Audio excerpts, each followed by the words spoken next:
영성이 여성에게 말하다 두 번째입니다. 오늘 두 번째는 외모에 대해서 이야기하고자 합니다. 외모 하면 생각나는 이야기가 있죠. 거울아 거울아 누가 가장 예쁘니? 예, 백설공주 이야기입니다. 여러분들도 늘 거울을 보시죠? 한번 거울을 놓고 거울에게 한번 물어보세요. 거울아 거울아 누가 가장 예쁘니? 그러면 거울이 뭔가 대답을 해줄 것 같아요. 어떤 대답이 들려올까요? 제가 얼마 전에 어떤 자매가 그 자매의 어머니에 대한 이야기를 들었는데요. 시골에 살고 계시고요. 70대 후반 정도 되실 겁니다. 어머니께서. 근데 이 어머니께서 항상 불평을 하셨다고 합니다. 그 시골 동네 노인네들이 주책이다. 아니 그 노인들이 뭐가 아쉬워서 성형수술하는지 모르겠다. 어느 날 갔더니 쌍꺼풀을 하고 또 어느 날 얼굴이 퉁퉁 벗어 있더라 하면서 흉을 보더라는 겁니다. 그래서 그런가 보다 했대요. 그러다가 어느 날 또 어머니를 뵈러 갔어요. 이 자매가. 어머니 하고 불렀어요. 근데 이 어머니가 너 왔냐 하고 나왔는데 이 자매가 깜짝 놀란 거예요. 분명히 목소리는 어머니인데 얼굴은 왜 딴 사람이라는 겁니다.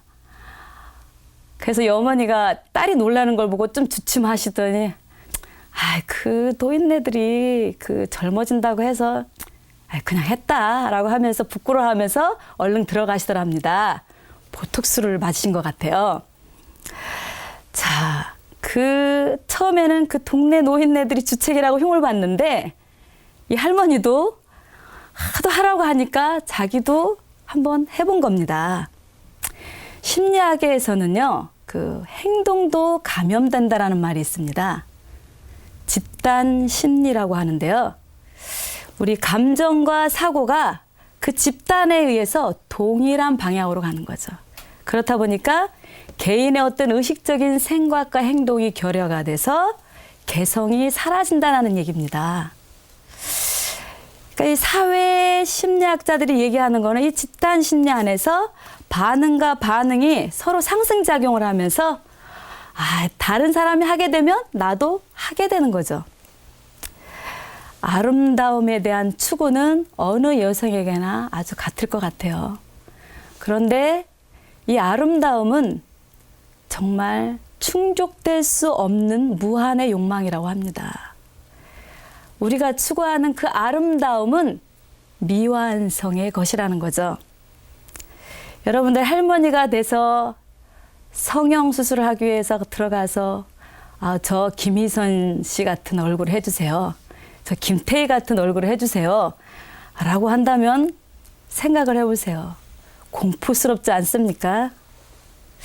저는 이 주름살을 없애는 것이 연예인들만 하는 줄 알았어요. 아니면 40대, 50대도 할 수 있겠죠. 성형을 하는 그 자체가 문제가 아니라 우리가 나이가 들면 들수록 자연과 가까워지도록 노력을 해야 될 것 같습니다. 우리는 결국 언젠가는 자연으로 돌아갑니다. 자연으로 돌아가기 위해서는 나이가 들수록 더 자연처럼 수그러들고 자연처럼 고개 숙이면서 자연과 닮아가는 것. 아마 가장 자연스러운 할머니 얼굴은 아주 인상 좋은 할머니, 주름이 파글파글해도 얼굴이 너무 행복해 보이는 얼굴. 그 얼굴이 아마 가장 자연스러운 얼굴이 아닐까요? 사실은 첫인상이 그 외모에 굉장히 많은 치중을 하지만 사실은 미모보다는 표정이 첫인상에 가장 사람들에게 반응을 보인다고 합니다. 표정. 그러니까 굉장히 편안한 표정, 밝은 표정, 인상이라고 하죠. 인상. 저 사람 참 인상이 좋아. 그러니까 우리가 보기에는 미모일 것 같지만 그렇지 않다라는 연구 결과도 있습니다. 그래서 오늘날 우리는 가장 자연스러운 아름다움을 굉장히 원시적으로 그렇게 취급하는 경향이 있습니다. 요즘은 외모가 실력이다, 경쟁이다라고 합니다. 사실 미국의 한 주간지에 의하면 이쁜 사람, 잘생긴 사람일수록 임금이 높다라는 연구 결과가 있습니다. 정말 씁쓸하죠. 그러면은 외모가 결국 월급이나 경제, 결국 생존에도 영향력을 미친다는 얘기인데요. 취업을 할 때, 그리고 사회적인 교류를 할 때, 특히 또 연애를 할 때 중요한 영향력을 미치는 것이 외모라는 거죠. 그러다 보니까 외모를 굉장히 중요시하는 사회적인 분위기가 아주 당연하게 되어가고 있습니다. 그리고 여성에게 있어서 외모 꾸미기는 아주 당연하고 미적 권리이기도 합니다. 그런데 오늘날 여성에게만 또 외모 꾸미기가 미적 권리인 것도 아닌 것 같습니다. 남성들도 마찬가지죠. 80년대 초반에 한 코미디언이 못생겨서 죄송합니다라는 이야기를 한 기억이 납니다. 그 코미디언이 이런 노래를 했습니다. 얼굴이 못생겨서 죄송합니다. 얼굴이 잘났으면 앞줄에 섰을 텐데, 풍채라도 좋았으면 어깨라도 폈을 텐데, 그래도 남자라고 울지도 못하고 가슴에 한이 쌓인 한을 풀기 위해서 뭔가 보여주겠습니다 라고 하는 노래가 있습니다. 그러고 보면은 남성들에게도 외모는 굉장한 스트레스인 것이죠. 이 코미디언은 이 노래가 정말 못생겨서 죄송합니다라는 사과보다는요, 도대체 내가 못생긴 것이 무엇이 잘못이냐, 내가 무슨 죄를 졌냐 하는 반란이라고 봐도 좋을 것 같습니다. 우리는 늘 무언가를 바라보고 삽니다. 예, 바라보면서 아름다움과 추함을 식별하죠. 바라보면서 우리는 선하고 악한 것도 바라봅니다. 바라본다라는 거는 어떻게 보면 자신이 누구인가를 이야기하는 것도 됩니다. 결국 자신의 정체성을 이야기하는 겁니다. 내가 세상을 어떻게 바라보느냐가 바로 나의 정체성입니다. 그런데 세상에는요, 보이는 것만 보는 사람이 많습니다. 보이는 것만 보게 되면 보이는 것만 체험하게 되죠. 바라본다라는 것이 무엇인가? 하나의 그림을 보고도 우리는 보는 것만 보는 사람이 있고요. 보이지 않는 것도 보는 사람이 있습니다. 자, 한번 이 그림을 보십시오. 보는 것만 보는 사람은 무엇을 보겠습니까? 장미, 거울, 하늘, 구름, 돌, 이런 것들이 보이겠죠. 그런데 이 그림에 보이지 않는 것이 있습니다. 보이지 않는 것을 보는 사람은 그 이상의 것을 체험하는 사람입니다. 무엇이 보입니까? 한번 다시 보십시오. 공간, 시간, 사랑, 기억, 어둠과 희망, 불안과 희열, 여성과 꿈, 아름다움과 허무, 이런 것들이 보이지 않습니까? 예, 제가 얘기하니까 보이는 것 같습니까? 예, 보인다고요? 예, 우리는 그 그림 안에 내포된 다양한 의미들을 지금 읽어낸 겁니다. 어떻습니까? 보이는 것만 보는 것, 그리고 보이지 않는 것도 보는 것, 이것이 바로 마음과의 소통을 이끌어냅니다. 그래서 우리가 무엇을 볼 수 있느냐가 바로 우리의 인격이 된다라는 거죠. 외모만 보는 사람, 외모만 보고 그 안에 포로가 되는 사람은 내면의 곳을 보지 못합니다. 제가 언젠가 연극 관람을 할 때 일인데요. 그 연극은 참 아름다운 연극이었습니다. 그런데 중요한 것은 여자 주인공이 저희들이 기대했던 외모는 아니었습니다. 내용은 진지했고 배우들은 굉장한 열연을 했고 아주 아름다운 연극이었어요. 그 연극을 보는데 앞에 앉은 대학생들이 벼랑간에 그 주인공 여성이 나타나자 수군거리고 키득대고 웃기 시작했어요. 남성 배우가 여성 배우에게 사랑을 고백하는 순간에 아이들은 더 박장대소를 하는 거예요. 못 봐주겠다는 거죠. 정말 저는 이 순간에 그 대학생들을 보면서 굉장히 슬퍼졌습니다. 이 연극은 자매 간의 사랑과 질투, 그리고 하느님 안에서의 진정한 화해를 그리는 그런 아름다운 연극이었는데 여주인공의 외모가 평범하다는 이유 하나만으로 이 진지한 연극이 코미디가 되고 말았습니다. 그러니까 이 젊은이들은 보이는 것에 갇혀서 제대로 보지 못하는 관객이 된 겁니다. 세상에는요, 3가지 종류의 사람이 있습니다. 여러분들은 어떤 종류의 사람입니까? 보이는 것만 보는 사람, 보이는 것도 못 보는 사람, 그리고 보이지 않는 것도 보는 사람. 나는 어디에 해당이 될까요? 보이지 않는 것도 보는 사람은 굉장히 능동적이고 창의적으로 세상을 끌어가는 사람입니다. 끊임없이 성찰하고 자기 내면을 바라보면서 반성을 해나가는 사람이죠. 이런 보이지 않는 것을 보는 그러한 사람이 되기 위해서 우리가 극복할 수 있는 4가지가 있습니다. 이것을 극복해야 우리가 정말 참을 수 없는 외모의 가벼움 앞에서 자유로워질 수 있을 것 같아요. 그래서 제가 4가지를 이 현대 여성들, 현대인들에게 특히 이 4가지를 극복해야 할 것들에 대해서 나누고자 합니다.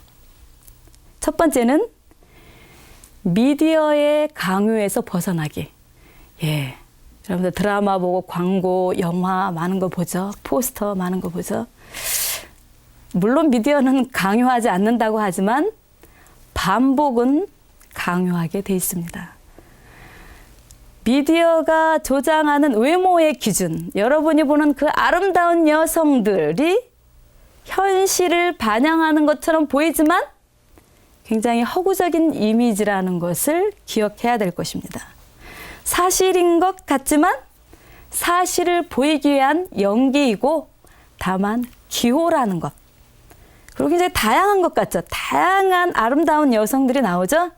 그렇지만 이 기업들이 이익을 위해서 획일적으로 보여주는 미적 기준이라는 것을 여러분들이 염두하셨으면 좋겠습니다. 대중매체는 외모 가꾸기에 앞장섭니다. 그리고 여성들에게 미적 권리를 주장하라고 선동합니다.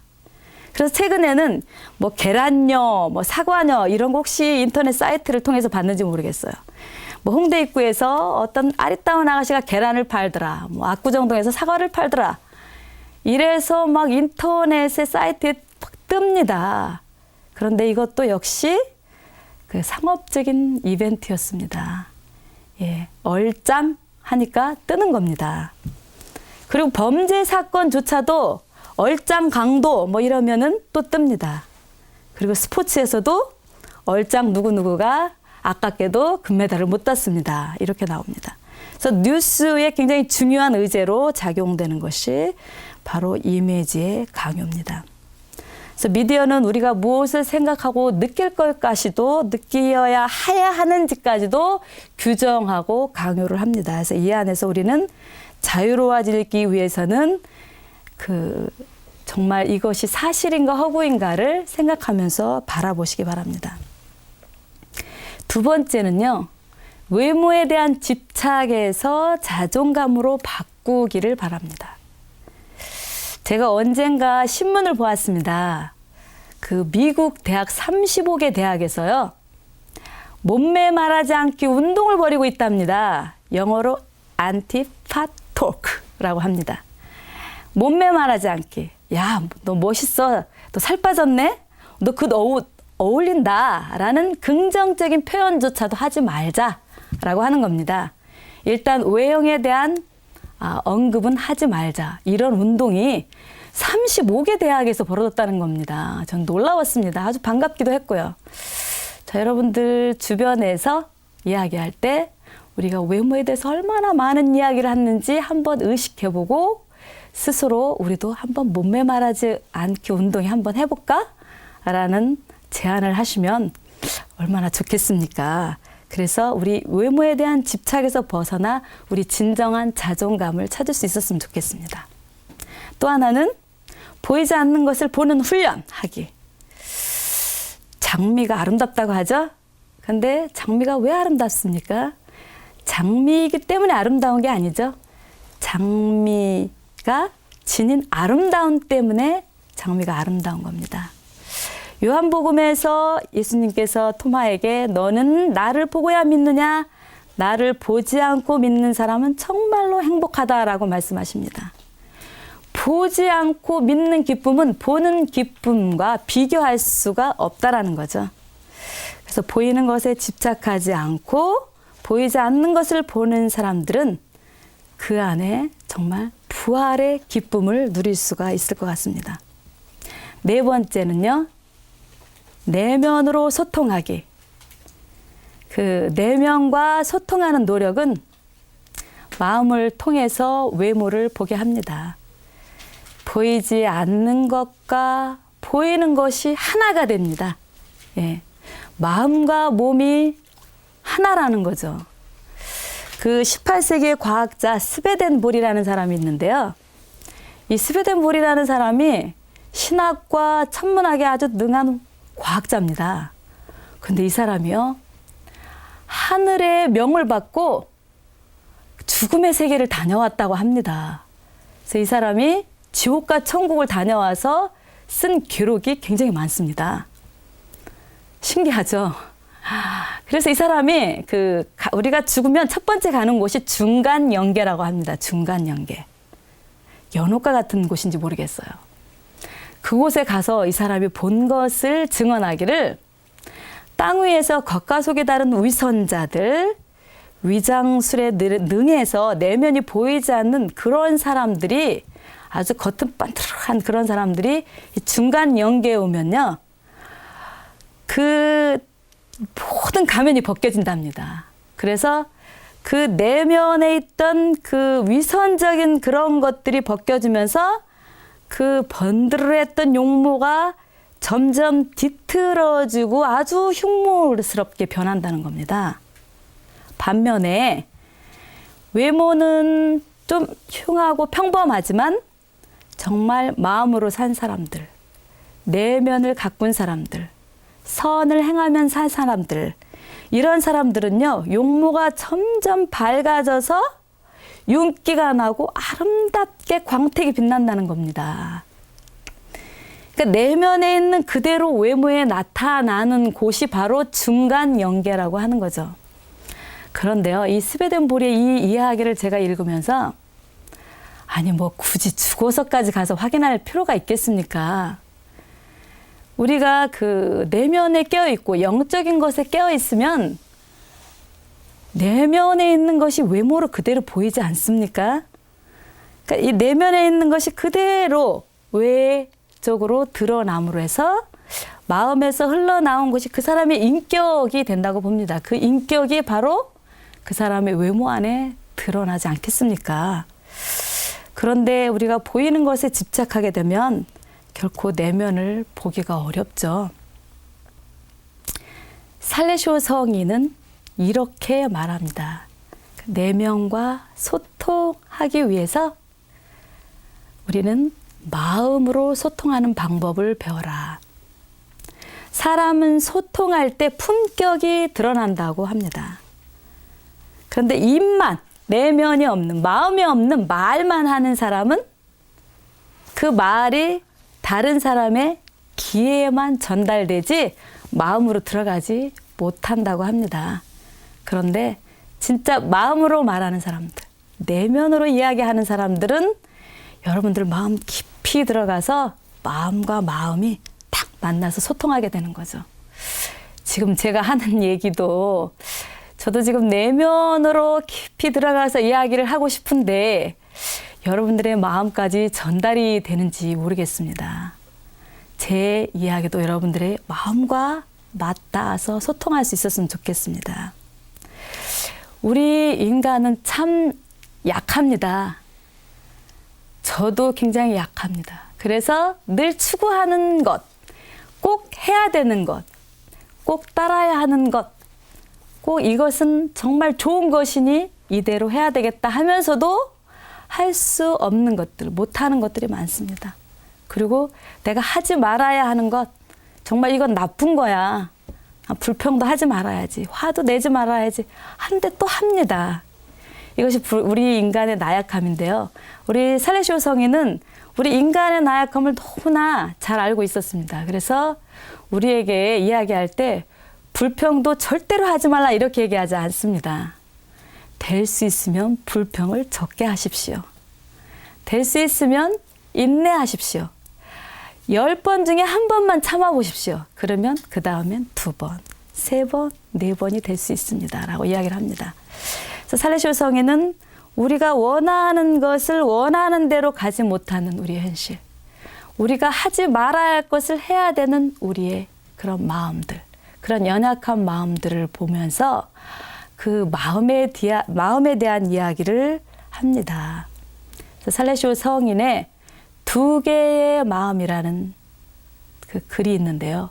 제가 이 2개의 마음, 해야 되는데 하지 않는 것, 하지 말아야 되는데 하는 것, 우리 마음 항상 갈등하잖아요.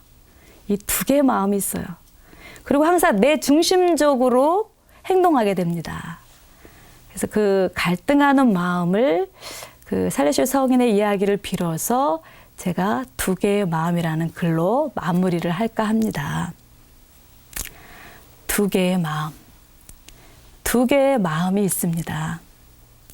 하나는 부드럽고 친절하며 호의적이고, 그런데 또 하나는 딱딱하고 엄하며 혹독합니다. 작은 결점을 가진 이웃에게 비난하면서 더 많은 과오를 범한 자신에게는 변명하려고 합니다. 자신은 비싸게 팔고 싸게 사면서 정이라고 말하고, 이웃에게는 아주 싸게 팔고 비싸게 사라고 하면서 자비를 베풀라고 합니다. 자신이 내뱉는 말들은 좋게 해석해 주기를 바라면서 남의 작은 비난의 말에는 아주 예민하게 대응합니다. 자기의 권리를 빠짐없이 주장하고 챙기지만 이웃의 권리는 무시하려고 합니다. 다른 사람이 나를 겸손하고 공손하게 대해주면 아주 좋아하면서도 정작 자신은 퉁명하고 불손하게 행동합니다. 자신에게는 친절하고 관대한 마음으로, 이웃에게는 엄격하고 완고한 마음으로 기울어져서 결국은 소통의 균형이 깨지고 맙니다. 혀는 귀에게 이야기하지만 마음은 마음에게 이야기합니다.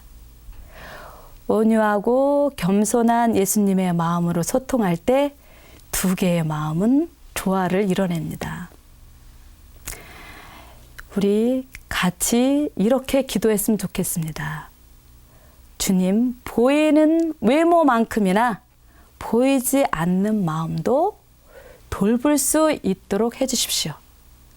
그리하여 마음과 마음이 소통하고 영성의 소리를 알아듣고 영성의 맛과 향을 알아서 가족과 이웃, 그리고 나 자신을 마음에 담아서 사랑하게 해달라고 우리 같이 기도했으면 좋겠습니다.